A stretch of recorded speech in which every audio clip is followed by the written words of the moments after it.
As a gardener, one thing we can all relate to is the fact that pests are an issue.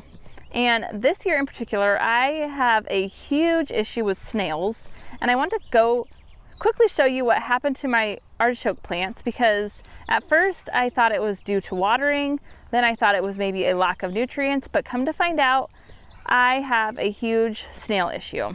So I'm going to quickly show you my artichoke plants and what happened, so that if you're experiencing the same issue, hopefully you can catch it before it's too late. So first, I'm going to show you my plants that appear to be pretty healthy still. This is their second season, and they're huge, super tall, beautiful artichoke plants.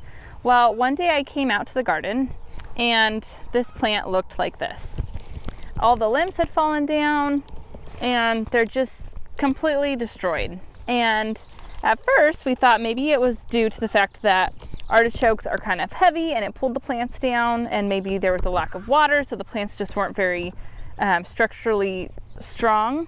Well, if you look close, I have all of this leaf damage from the snails, but then at the very base of the roots or of the branches themselves are just piles and piles of snails, and they completely ate through the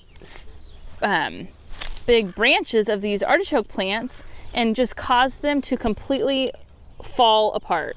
And so now that I know it's from snails, I need to come out here and get all of the snails off of my healthy plants, because I'm noticing that some of my plants that were still pretty healthy are starting to fall over.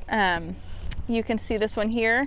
Just a couple days ago, it was tall and healthy like the other few. And now in just the last couple of days, the snails have got to the base of the stems and caused the branches to start falling over, because they're eating through the whole stem, not just the leaves. So if you have artichokes growing in your garden, or any plant for that matter, snails can really be a huge damage. And so check out your plants, make sure that you don't have a lot of snails, or any snails if possible, and get them out of your garden. You definitely don't want them on your plants. I wish I would have noticed this sooner, but with all the other gardening tasks going on, and my plants just were so huge and thriving, I didn't even think about checking so closely for snails until it was too late. And so hopefully for these other few plants behind me that are still pretty strong and healthy, I can get all the snails off so that they don't end up like the one that is completely fallen over and completely damaged. If you would like to grow artichokes, be sure to head to this video next, where I go over how to transplant your artichokes so that you can have a successful crop, hopefully without the snails. So I'll see you there.